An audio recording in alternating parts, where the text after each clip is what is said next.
Imagine you are meeting an important customer or new prospect, and you had the time to carefully plan your sales call. What would be the ideal sequence of communication steps that would benefit the customer and you? We call this sequence the quality, value, selling call script.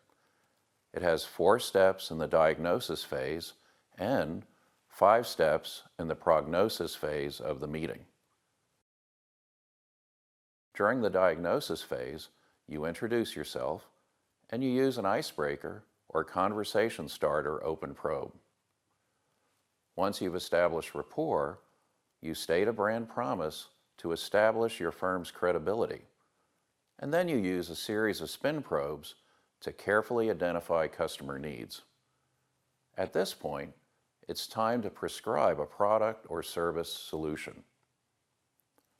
You start with a simple story that describes how the solution is the same, how it is different, why the customer should care, and why your claims are true.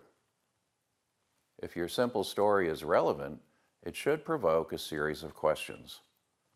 Experienced sellers know that answering questions shows the buyer how to sell themselves on the solution. When the buyer makes a positive comment, it's time for the trial close. Now you either close the sale or you may have to handle 1 or more objections.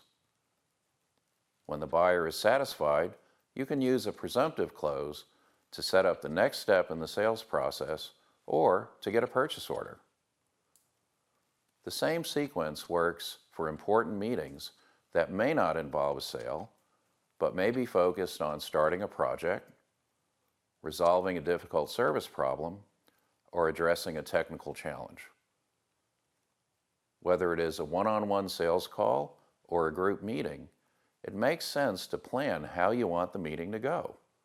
And it makes sense to plan what communication skills you'll need to achieve the optimum result. For more information, visit QSalesApp.com. You'll find a whole series of quality value selling skills.